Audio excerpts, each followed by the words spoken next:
Pay close attention. What you're about to see is Bible prophecy being fulfilled.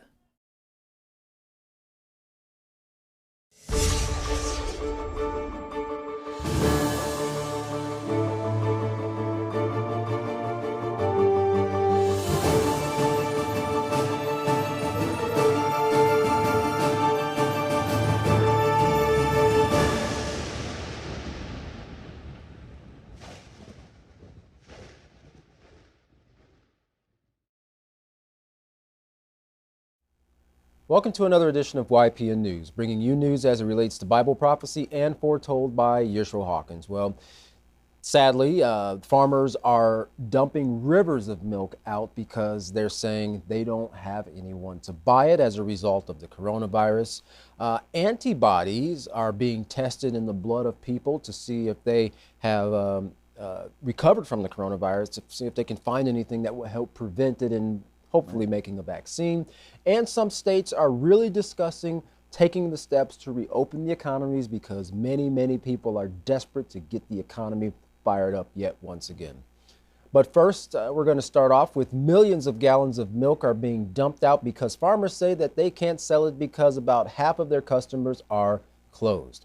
But in the stores, the amount of milk available is very limited, and that's if you can find any even on the shelves. Marty Halleck, a Wisconsin dairy farmer, said that milk packaged for restaurants is not the same as the milk sold in stores. He said the plants were set up to bottle milk in certain containers. That is, the schools use smaller containers, and a lot of those people don't buy those small containers from the grocery store. And it, he said, is also an issue with, of course, storing it and trucking it. You're going to have to store it longer because, of course, nobody's buying it and milk doesn't last forever. You'd think they'd find some way to make it work, though, in a time when so many people need the food. Oh, yeah, because I know that the food banks are pretty much stretched to their limits in giving out food, but something has to go back in to replenish that as well. Well, milk isn't the only concern regarding food. Meat packaging plants are closing because workers who already work in tight quarters are getting sick as a result of the coronavirus. Analyst Steve Myers says that he expects more plants to close as the virus peaks in certain states at the end of May. Now, all this as many across the country go hungry, as food banks across the country are working overtime to help get food on the table of those in need. Now, cars lined up for miles in some areas for food from these food banks, and with the numbers approaching 17 million for unemployment, this is definitely an increasing trend. Yeah.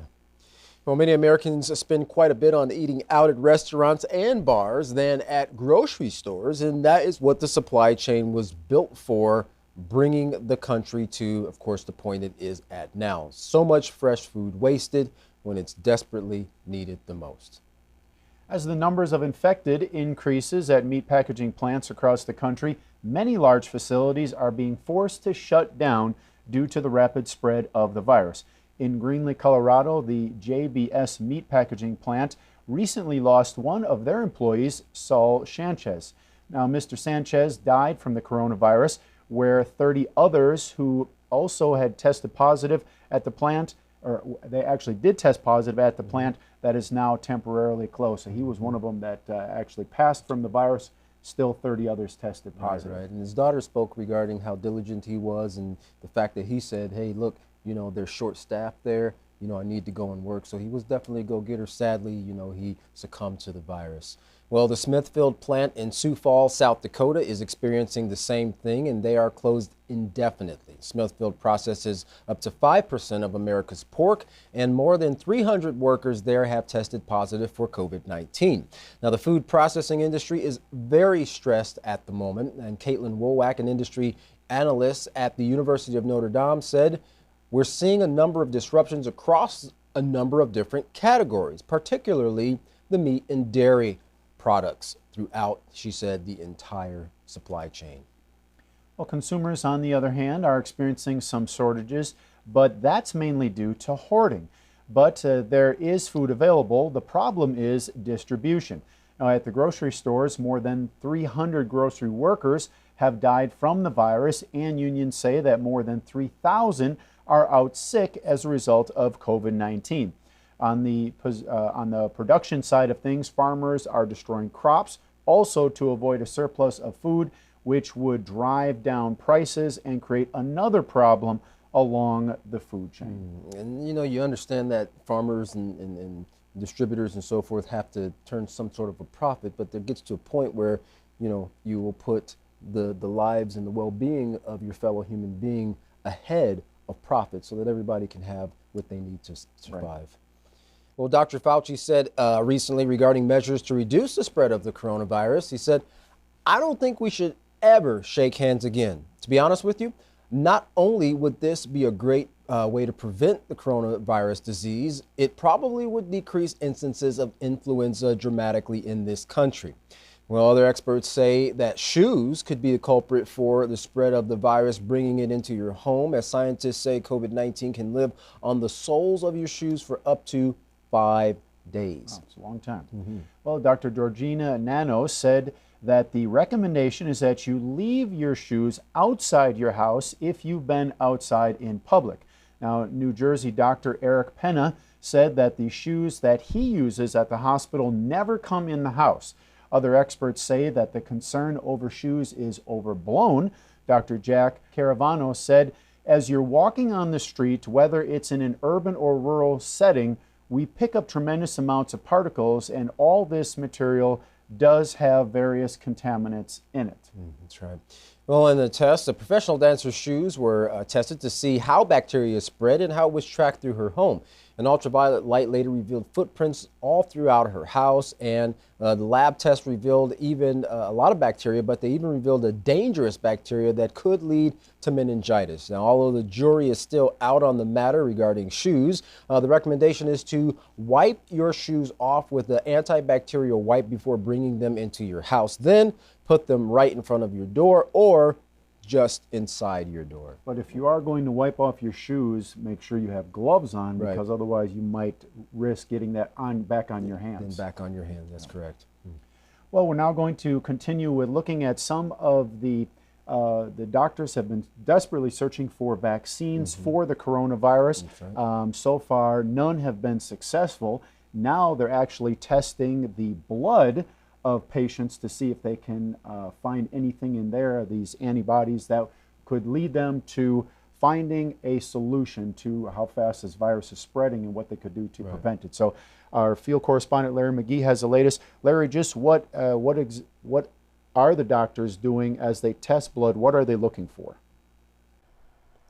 Due to the wake-up call of the coronavirus, the idea of the blood as a habitat and measurement of defilement is starting to gain widespread recognition, as can be seen by new testing methods proposed by states such as California to investigate the blood of American citizens for antibodies. Antibodies are produced and formed in the serum of the blood as the body strives to fight off and neutralize infections and defilement. Medical experts are hoping to get a grasp on the overall presence of the affliction by determining and tracking the numbers of those carrying antibodies for the corruption in their blood. The goal is to have the initial numbers and monitoring to function as a metric for policymakers to determine how wide to open states back up, if at all. There are reported 70 pharmaceutical companies that have quickly jumped at the opportunity to manufacture and sell the test. Government officials are looking to also be able to glean information from test findings on just how far the affliction spread. Despite the overwhelming and debilitating battles emerging on the microbial front, the U.S. is still pushing the battle on other fronts. The war for resources is still raging in the Euphrates. The battle is between the U.S. and Tehran, and experts believe the battlefield is and will be Iraq. American oil companies are reportedly being struck by Iranian militiamen, and in response, America is situating missile defense systems in Iraq. Iraq, however, has become disaffected and disillusioned with regard to its alliance with the U.S. since the death of Abu Mahdi al-Muhandis, the Iraqi military official who was also executed in a strike that killed Iranian General Soleimani. Iraq has been calling for America to leave. America has threatened penalties if the nation pushes the issue, however, and for now, they have set bounties upon the heads of other Iranians that they would like to have removed and have themselves moved Patriot missiles into Baghdad. Chinese citizens steel themselves for 3 minutes of reflection regarding the scourge of the coronavirus, for which some are now calling China the origin. The plague first emerged in the nation in December, and since then, 3,300 of its citizens are reported to have fallen to the affliction. In other parts of the world, the blight is showing signs of decreasing. In Italy and Spain, the malady is gradually diminishing, much to the relief of doctors who have been very hard hit and greatly reminded of both their personal and professional limitations during the crisis. Spain's prime minister has extended the lockdown in that nation to at least April as an extra caution. But while things are lifting in some parts of Europe, other areas such as Britain are peaking, recording a record total of 708 deaths for a day, which is their highest so far. Governments worldwide are having to contend with the overall undisciplined and insubordinate nature present within many of its citizens, who have been fighting back against the government's advised safety instructions and disobeying its commands in a spirit of rebellion and indifference. With temperatures due to rise in the UK, the nation's cabinet minister took to the airwaves to plead with the public to resist the urge to defy instructions and visit places like lakes and beaches, and to think instead of their family's safety. For YPN News, I'm Larry McGee. Ty Jeff, back to you. Yeah, I could see that as a milestone for those in China. They sprouted out several hospitals very quickly, and now with the closing of one of the first temporary hospitals, they look at it as a mark towards improvement and getting back to life. Celebration, as you would say, so that for not only the doctors that worked so hard these last 5 months, but actually, you know, them feeling that they now got a handle on this coronavirus. Right, ahead of the curve. Well, the death toll now stands at 23,000 in the United States, and with more than 17 million Americans applying for unemployment due to the stay-at-home orders, millions of Americans are feeling the painful effects of the novel coronavirus. But some think the president could have done more to ward off the illness and its effects. Controversial statements from Dr. Anthony Fauci have caused people to wonder if the White House did enough soon enough. Well, among other things, Dr. Fauci said Trump should have shut down the country in February, but then later recanted his statements that appeared to criticize the administration's response to the coronavirus. Immediately after Dr. Fauci took back his words at a press conference, President Trump showed a 3-minute video created by the White House showing how the president and his administration, quote, did everything right, unquote, concerning the pandemic, and the press had done a lot of inaccurate reporting. Well, the video shows a timeline suggesting Trump's response to the virus was ahead of the curve. However, there is also a gap of about a month where the White House did not appear to be taking any action. The CDC first shipped test kits out on February 6th. Then the timeline jumps to March 2nd when companies began testing a vaccine. During the heated 2.5-hour news conference, CBS News reporter Paula Reed questioned the U.S. president after viewing the video, pushing him to explain what the government did during the month of February to prevent the spread of COVID-19. President Trump said he would give them a list and added part of it was in the video, but was further pressed for an answer, which he did not give. Instead, he ended up accusing CBS of being fake news and then proceeded to explain that his position as president gives him complete authority. Well, the U.S. president is so determined to reopen the country, he is willing to do it even at the objection of state officials. He told reporters, when somebody's the president of the United States, the authority is total, and that's the way it's got to be. Well, but Governor Andrew Cuomo said of New York, the state's closed, and saying he's not opening it, it's closed. He, along with Governor J.B. Pritzker of Illinois, maintained reopening of their states should be based off of scientific data, and currently that is hopeful, but not reassuring enough. Governor Pritzker said, we want to get things back to more normal as soon as we can, but one thing that we have to pay attention to is the direction these curves are going and what advice that we're getting from the scientists and the doctors who know more about immunology and about all the issues of COVID-19 than an elected official who is not a doctor. Sure.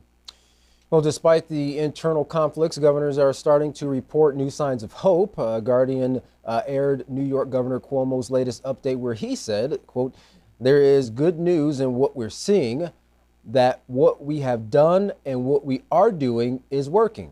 It's making a difference.